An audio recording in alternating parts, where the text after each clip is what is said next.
America. The price of a gallon of gas now is $3.98 per gallon. 60% of Americans say that $4 a gallon is the tipping point. We're 2 cents away. But has anybody asked the tipping point of what? Of what?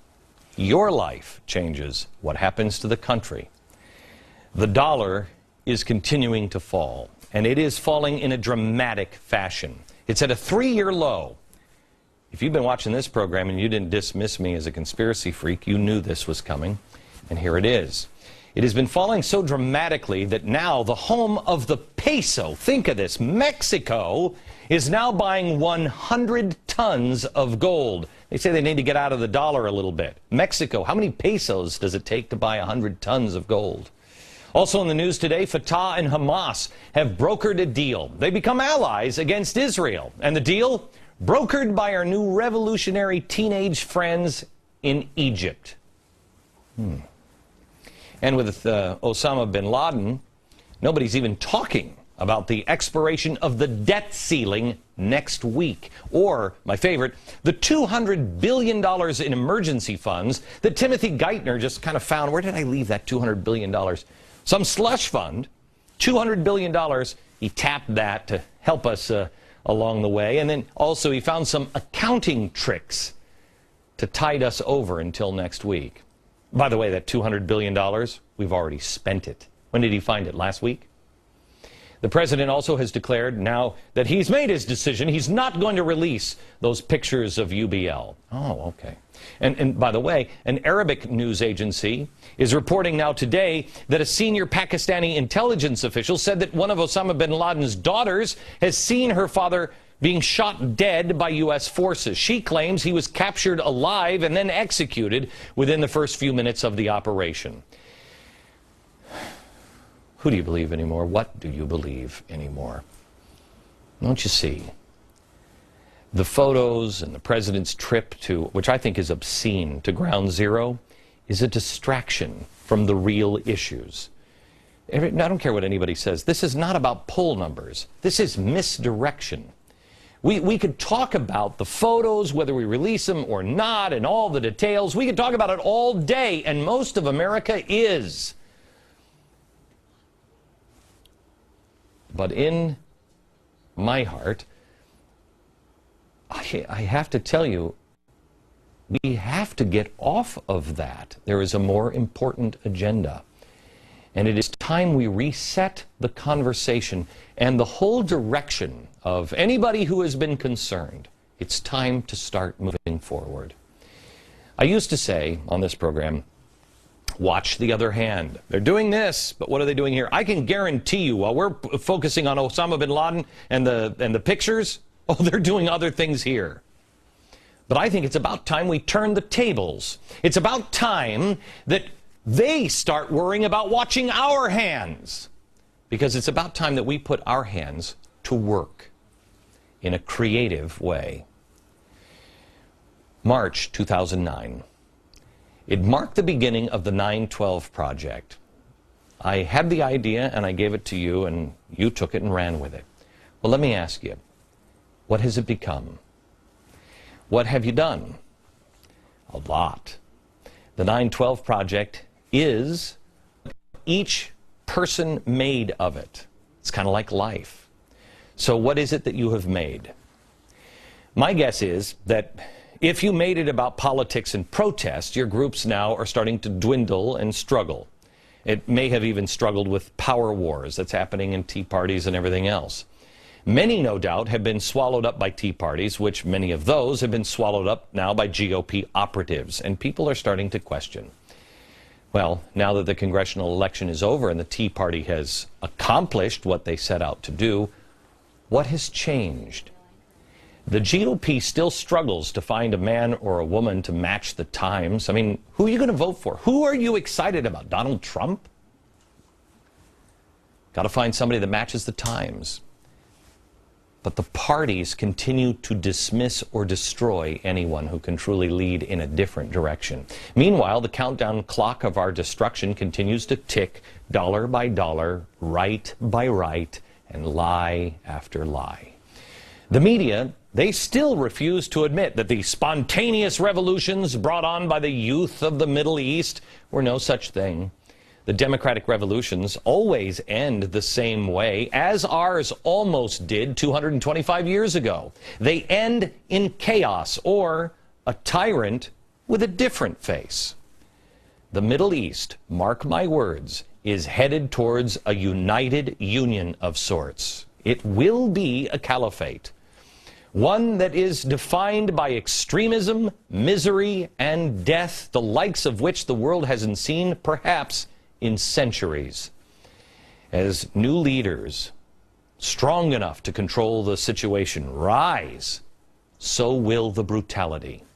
Honest liberals will admit this, as this was their argument against the war in Afghanistan and Iraq. The world will be far too familiar with the chant, "This is what democracy looks like," only then to wake up from the stupor of denial and remember, as with all things, democracy is what you make of it.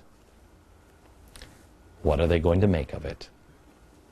Iran, remember, is a democratic state. They stone homosexuals, victims of rape they kill, and all those who speak against that brutality. We, on the other hand, in America, are not, nor have we ever been, a democracy. But most don't even know that anymore. And that's why the world is about to change. And those who are the best organized as the battle begins will find themselves in power. For better or for worse, the campaign promise that President Obama will keep is the fundamental transformation of America. He also promised something else, and it will be fulfilled. The transformation of the entire world. It's happening. Our dollar is collapsing. Jobs are becoming more and more scarce. Corruption is being institutionalized. Our faith is being rotted from the inside. Our children are being indoctrinated into the world of Marxism. Our nation's unions are becoming increasingly difficult to distinguish from the brown shirts or the communist thugs of the last century. And our president is using our military as a personal hit squad. And I'm not talking about UBL. I'm talking about the targeting and trying of killing Gaddafi and his children the same weekend we killed UBL. America, nothing is happening by chance. And those who thrive off chaos, or who will just never let a good crisis go to waste, have studied revolutions their whole lives. This is well thought out. All of the money literally in the world is up for grabs. And a warning to those who think they are going to be a part of the new structure of power. Warning, you will find yourself in the end betrayed by global thieves. The structure and the money fueling this revolution is not coming from the people. It's coming from the uber rich. I'm talking about the uber rich. And the giant global corporations, the same ones that the anarchists and progressive youth are being taught to despise. The leaders of this death cult used to say, "Oh, don't trust anyone over 30, man." Well, maybe we should point that slogan out to the new followers. Yet, with all of the clear, obvious signs of institutional death of America, or transformation, most Americans are either sleeping in self-imposed ignorance or have chosen to believe the lie that they can save themselves or their pension or their job by embracing the agents of change and revolution. What they refuse to admit is that the only change from the last administration is a matter of speed and boldness. They are not fighting for the people or the nation's best interest in Washington. Some are, many are not. The facts are that Bush started TARP, but in the last 2 years, has that gone away? In the last 2 years, everybody was fighting with George Bush. He's in bed with big business. Has big business lost its grip in Washington? It hasn't. It has tightened it. It has been entrenched and rewarded. GE pays no tax despite record earnings. GM is leeching the worker. and should be the poster child of corporate welfare while it introduces the new green Chevy Volt. What a sham. The only thing green are the Treasury notes that are going to the unions and the kickbacks now going again to General Electric. Wall Street and the large corporate banks are more powerful and more wealthy, as they are the real recipients of the trillions of dollars currently being printed by our Treasury. Through the actions of Washington and the Fed, the biggest of all corporations, the Fed, the only group losing power is the worker. The people are being impoverished. They are losing the value of their homes, 401ks, and most of all, the people are being impoverished in voice. Boy, does it sound like a Marxist dream? What, the monologue I'm giving? No. It is a libertarian dream. Set yourself free. America, it is time to choose sides. And there are only two choices in the end. One, loss of liberties for security. Be it financial or physical. I don't want to lose my pension. I don't want to lose it. You will give your liberty away to save something. That's choice one. Choice two, loss of financial and possible physical security for liberty. Which will it be? Now, the vast majority of Americans will see this as an obvious choice. The answer has already been given by the people over and over and over again. They choose one. For your safety, for the children, for the auto workers, for the financial institutions, we've got to avoid another Great Depression, another fuel shortage. Bit by bit, we have answered this question. And we have invested more and more in the agents of change, which are the agents of destruction. For most, the first option will require no more work, and that's why they like it. They're either tired or lazy. And you don't have to think about it anymore. They'll do it. Just let them handle it. That's what I voted for. I gave them my vote and my contribution.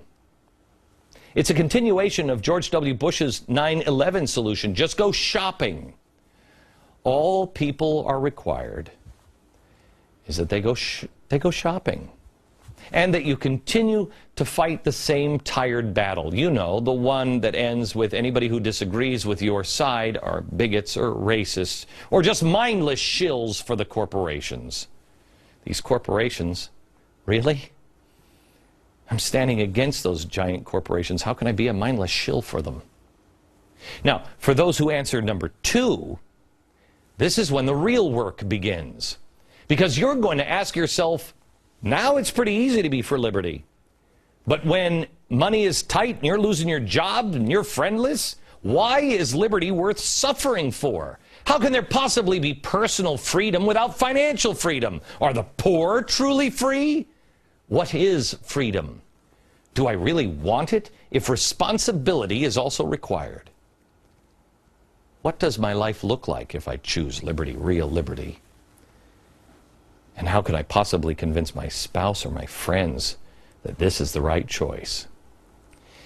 These are the same questions every great movement has struggled with every time. The answers have to be found by each of us as an individual, and then deeply rooted and planted here by people who have searched their hearts and then joined their hands. These answers are not going to come from Washington. I mean, have you heard their choice already? It's one. I mean, if you believe their answer is no, liberty, really? Have they talked to you or preached about preparedness and self-reliance? How can you have liberty if they don't say prepare to you? Have they talked about those things, or have they just been a part of the nominal spending cuts, the birth certificate circus and regulation? Who is standing there to slash the vines growing around the legs and the throats of the average person that built this country? Political, 9/12, and Tea Party groups. You have played a historic role, and you will continue to be a powerful, powerful force of freedom. But this is a new era, and since no one else will, I will call for the beginning of the Third Great Awakening. The first preceded the Revolution and set Americans free, but not all. Then came the Second Great Awakening, which set the slaves free. The third shall do the same to a new and growing global pharaoh state. I'm just a regular person just like you. I am a dad and a citizen. But I echo the words of William Travis at the Alamo. Come to the aid of liberty with all dispatch. Come to her aid, and let your weapons this time be the truth, compassion, honor, courage, and a firm reliance on divine providence. I started to say, before Obama was even a nominee, that the unsinkable White Star liner that has always been America has hit an iceberg. And as with all icebergs, the real danger was still just below the surface, as was the damage to our beloved vessel, our country. Our last few captains have either been in denial or in league with a competing ship line, as they have been urging the passengers, go back to the gaming tables, go back to the bars, or go back to bed. We've got it, we've got it. That's why I've asked you on this program over and over again, begin to build lifeboats for others, and do not allow hate or anger to build towards the crew or to your fellow passengers who have mocked, marred, or tried to obstruct your efforts. I told you that there would come a time when the water would begin to come up, it would begin to rise, and the ship would begin to list or rise up out of the water, and that's when people would rush to the lifeboats in panic, and the crew would say, no, no, don't go there. And you would have to say, please get into the boat. That time is not here, but it is quickly approaching. And unlike the movie Titanic, those with the keys to the gates, do you remember that scene to the third-class cabin? They're not trying to open them and then drop them. They're trying to close them and lock them. As the consigliator of George Soros said as he delivered his thinly veiled threats to me and my crew, the ship of a new world order has already set sail, and you are either on it or you are not. And I responded, I am not. But don't let the message, his real message, get lost. The rescue ship has already set sail. Well, who is on that rescue ship? Were you even offered a cabin or a chair? Do you know who built it? Where it's going? The elites will still deny that there's even a plan for a new global order, let alone that it's already left port. And if they eventually claim that you're aboard, ask yourself, who puts another person on a boat to an unknown destination without consulting them first? You would think that those who just can't see past the slavery of colonial America would be able to recognize their current role as either slave master, slave trader, or a slave. Believe me, in the end, those who are on that ship, unless you're in the captain's cabin, you will be locked behind a gate with a steerage as your useful role of diversion comes to an end when they no longer fear exposure. We as friends, we as family, as neighbors and Americans, we must man our posts with malice towards none and help guide those who will otherwise be lost behind the gates of so-called security, and chart a different course, using the light of freedom and liberty as our pole star. I warn you, as I start to go down this course, it's not going to make you more popular. And you're going to be more tired. It's going to take more than an hour of TV every night, or a meeting with a group of like-minded people, or a gift of a pocket constitution. Inflationary pressures on food and fuel, they are going to make your life and your neighbors' lives much more complicated in the coming months. And they will serve as a powerful distraction in your life. That's why you must prepare now for the road ahead. More in a second. I'm talking to you tonight not necessarily about the news of the day, but the news of the decade. The things that have happened in the last decade and where we are headed as a nation. I asked you last night to tell me, what is the competing idea to statism, globalism, Sharia law, to Marxism? What is the competing idea? You'll say it's America. We'll get to that here in a few minutes. What I'm asking you to do now is to ponder the things that I have said over the last 2 years and shore yourself up, because there's a new approach coming that will encompass everything that we have worked on here, from the 9/12 project to the 40-day and 40-night challenge to E4, which I introduced at the beginning of this year.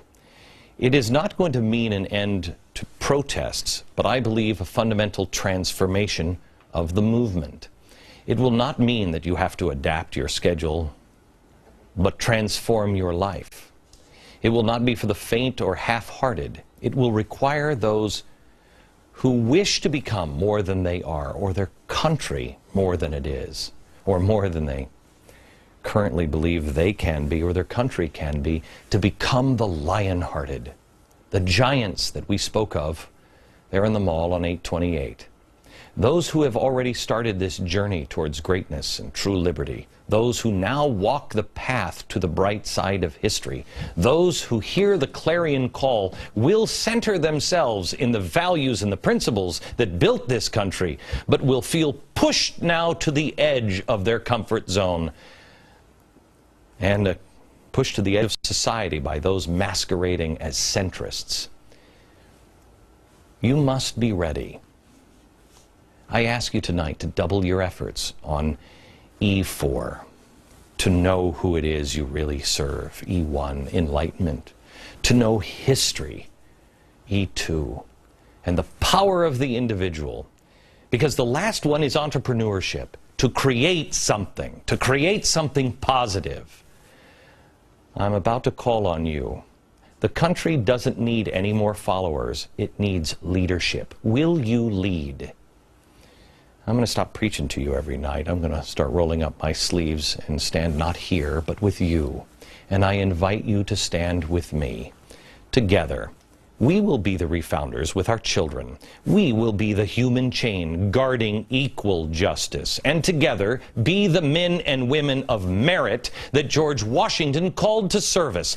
George Washington implored the revolutionaries who fought against corruption and cronyism, the big business of their day. And they fought. And then they went to the Constitutional Convention. And he said these words, "Let us now raise a standard to which the wise and honest can repair." He knew that it would fall in disrepair. And it was a promise to them that if they would do the hard thing then, we would do the hard thing now. Let us do the hard thing. Let the honest and the wise rise up now, first to repair themselves, to make sure that they are honest and that they are wise, so they may be worthy to do His work and repair this standard, so once again the whole world can see the true flame of freedom that man has so rarely enjoyed. There is so much that... Look, do you remember when we were making fun of community organizers? It was, what, 2 years ago? Do you see the power of something as small and as silly as acorn? Out of acorn grows a mighty oak. I know some of the things that I talked to you about, the E4 project and everything else, might seem silly to you. Please don't dismiss them. Right before I walked over here today, I put together a message because I knew I wasn't going to be having the time to be able to tell the whole story. It's a story of a woman who took something I said on this program, something we mentioned just a few times on this program. You may not have even noticed it, but she did. She was listening and she was watching. And she took that and it completely changed her life, along with dozens of others, but it changed one person in particular that she never saw coming. Check her story out at glennbeck.com. Back in a minute.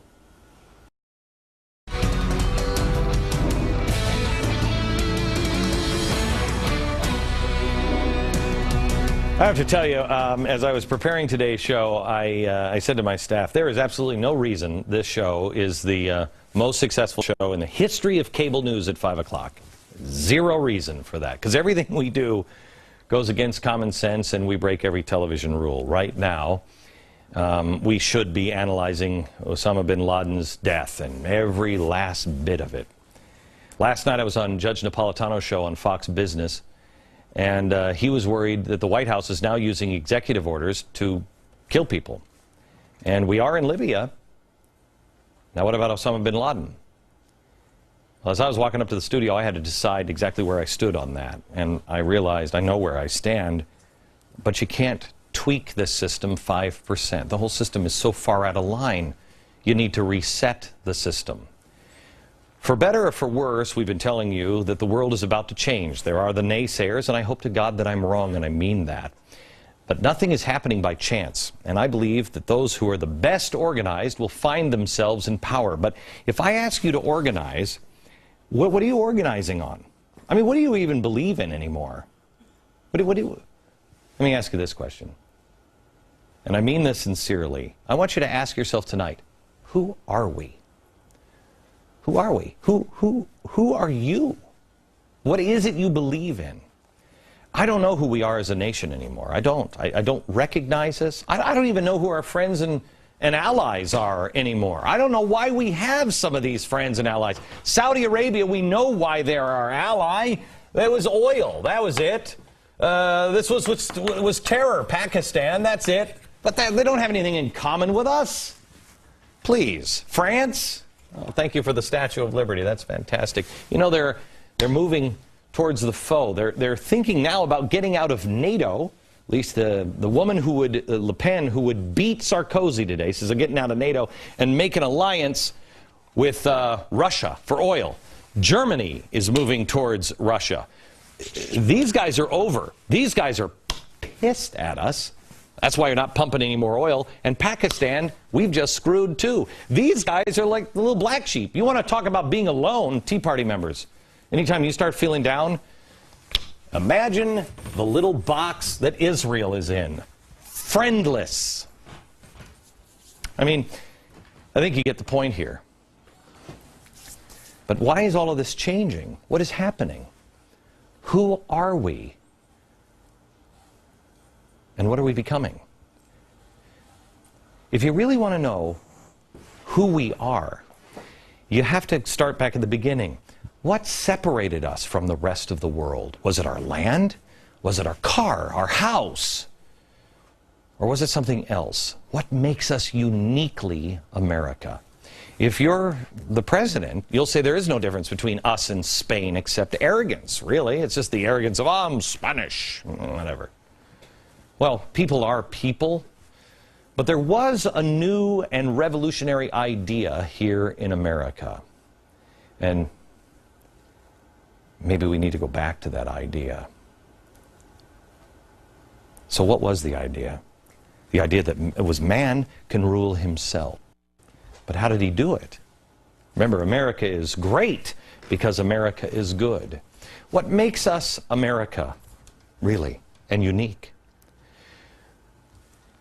Right now, I read a story today that Americans are just killing killers. That was the spin on one of, which one was it that said that? One of the news shows said, America's just a bunch of thugs killing killers. Osama bin Laden. That's why we need a revolution. No. Don't you see that everything that is making us America is being dismantled? You may have a different list, this is just mine. That we're individuals, that we're pioneers, we're dreamers, we're courageous, charitable, fair-minded, and people of faith. Well, I put this list down yesterday, and I started looking at this list, and I thought to myself, really, are we individuals anymore? Are we individuals? Look what our system is doing. It's all about collective salvation. The people or the workers. It's them. It's us against them. The rich versus poor. The blue collar versus the white collar. Politicians against the people, or the people against the politicians. You can't do it on your own, is the rallying cry. It's no longer yes I can, it's yes we can, meaning the government now. 1 out of every 7 Americans are on food stamps. That is where you arrive after saying yes we can. The next 2 are pioneers and dreamers. Are we that? We're not pioneers anymore. We're dreamers, but we're daydreamers, not dreamers. We're losing the ability to even think out of the box. You have to be concerned when our teenagers flood the internet to Google, who is Osama bin Laden? I bet they can name all the Real Housewives of New Jersey, but they don't know who Osama bin Laden is. That is why Van Jones and Al Gore have said, you know things that your parents just don't. That's why they're targeting our children, because they know they're empty vessels.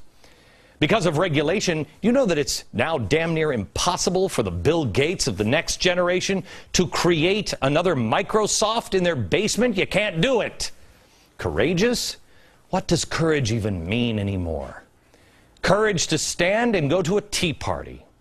That was pretty courageous for a lot of people. Courage to stand if you're in a union and to say, I disagree. How about courage to stand alone?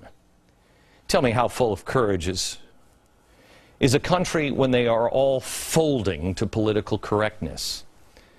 As individuals, we need the intestinal fortitude of Israel. You want to be alone? Be them. They're surrounded, but they're going down swinging. Well, maybe we're charitable. No. Charity is under attack now as well. Charity is, that's the IRS. How about fair-minded? Are we fair-minded? No, not anymore. Americans aren't fair-minded, they're racists. That's why we have to have this institution over here for social justice, because they're not fair-minded as individuals. You got to have some NGO or special interest group to provide that, so we treat each other right. Are we people of faith? Well, we might be, but do we actually practice it? Atheists and political correctness and sloppy people of faith. Social justice. By the way, when I say atheist, I don't have anything wrong with an atheist. It's the militant atheist, or the militant Muslims, or the militant Catholics, or Mormons, or militant anything. My way or the highway. That is not America. You know the best way to teach people about your faith, or absence of? Live it. People will see that you're happy and want to know what it is that makes that guy so happy and strong. I believe individuals will find their own way, or they will not. But I do know this: I can't save you, nor can anyone else. You have to choose to find the truth. You have to choose to apply it. You have to choose to be who you are meant to be, not who you've allowed yourself to become.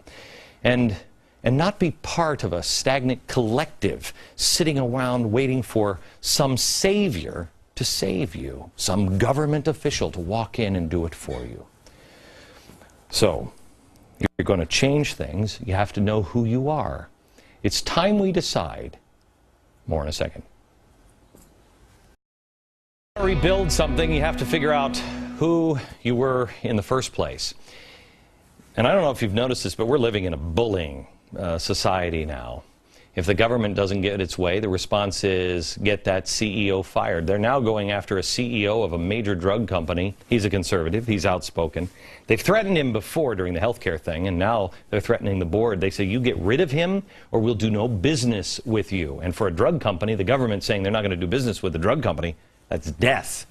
As Andy Stern said, we watched how they voted. We know where they live. And they will use the power of, the persuasion of power. Is this who we've become? How much more do you take? Is this really the land of the free and the home of the brave? The 5th most searched question on Google on Sunday was, who is bin Laden? Nearly 1 in 5 searches for Osama bin Laden were by teenagers. 25% of all searches overall for Osama bin Laden came from those under 24. They didn't even know. How are we going to expect them to defend freedom? Do they even remember what real freedom is? I don't. I don't even know if I've ever had it in my lifetime, but I had it closer. September 10th, 2001. Do you remember what it was like to go into an airport and not have the lines of security and take off the belt to be able to go to the ticket counter and to the gate? Do you remember what that was like? Do you remember what real freedom was like when we were kids? When our parents would let us play outside. We'd get up at the crack of dawn on a Saturday, and we'd race to do our chores. We're like, come on, Mom. She's like, finish your chores first. And then you'd finally finish, and you'd be gone. And the screen door would slap against the front of the house, and all you'd hear is her voice saying, be home in time for dinner. Freedom for parents to do that? We don't have any thought that we're ever going back to that again. We don't have any thought that we could ever be in an airport again without those long lines. Come on. We have no thought that we're going to be able to go back to the way things were at some time where we were decent. So I ask you, well, who are we? Are individuals and pioneers and dreamers and people of courage? Is that what they want? Charitable people, fair-minded people, people of faith in God, is that where you're headed? Isn't it time we square our shoulders and make sure first that we are those things in our own personal life? So you have to do that first, and then the next step is define the idea. What are we moving towards? Don't tell me that we're moving towards 1776. Don't tell me that we're headed towards 1791. We want some of the ideas of 1791. We want those, a restoration of those ideas, but we want something more than that. The ideas of 1791, along with the understanding and the vision of 2091. That's what we must work together to build. And I again ask you to join me on a personal journey over the next few months. This is a journey like any marathon or any mountain climb. You have to get into shape first. If you're not a member of a group, join one. If you haven't taken the 40-day, 40-night challenge, take it. If you haven't read a book, read one. The journey for America is about to end or begin. A bit about personal courage. I want to tell you about a guy that is becoming a friend of mine, Pastor John Hagee. He started a group called Christians United for Israel 30 years ago. This is courage. He decided to host a night to honor Israel, bringing Christians and Jewish communities together in San Antonio, Texas. And during the event, there was a bomb threat. All of the Christians, he said, made a beeline to the front door. But the Jews stayed put. Apparently, they were used to it. He had only planned on doing it once, but that night he told his wife, we're going to do this next year and the year after that until they get the message. We're not going to sit down. And that's what they did. That's courage. I am proud to say that he hasn't sat down, and I am beginning to stand up. I'm going to stand next to Pastor Hagee. I will be speaking at the event this year in Washington, D.C. in July. Go to glennbeck.com for all the details. And another story of courage, Bonhoeffer. I've talked about this book on the show, Dietrich Bonhoeffer. It was a book written by a friend of mine, Eric Metaxas. This book changed my life. But congratulations to Eric Metaxas. It just won the Christian Book of the Year. It's time to change your life. Mike Tyson, when he goes into the ring without getting into shape, he fails. Remember Buster Douglas, Tokyo 1990? Get into shape. 0365. On Friday, I'm going to introduce you some teachers who are frustrated and are willing to speak out. It's a show you do not want to miss. Courage. From New York, good night, America.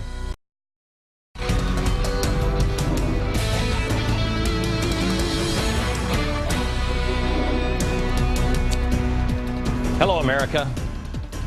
The price of a gallon of gas now is $3.98 per gallon. 60% of Americans say that $4 a gallon is the tipping point. We're 2 cents away. But has anybody asked the tipping point of what? Of what? your life changes, what happens to the country? The dollar is continuing to fall, and it is falling in a dramatic fashion. It's at a 3-year low. If you've been watching this program and you didn't dismiss me as a conspiracy freak, you knew this was coming, and here it is. It has been falling so dramatically that now the home of the peso, think of this, Mexico, by the way, that $200 billion, we've already spent it. When did he find it? Last week? The president also has declared now that he's made his decision. He's not going to release those pictures of UBL. Oh, okay.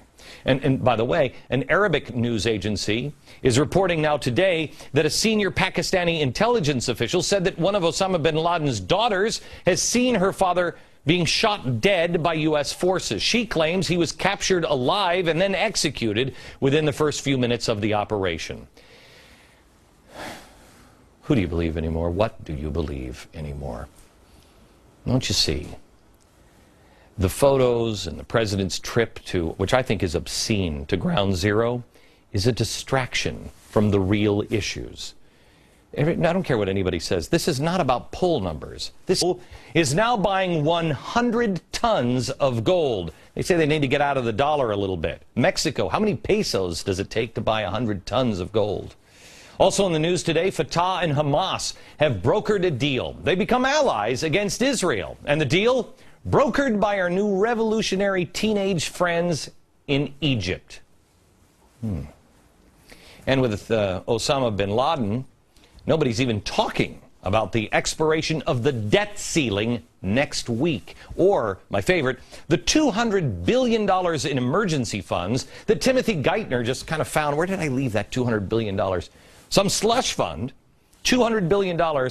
He tapped that to help us along the way. And then also he found some accounting tricks to tide us over until next week. It's about time that they start worrying about watching our hands, because it's about time that we put our hands to work in a creative way.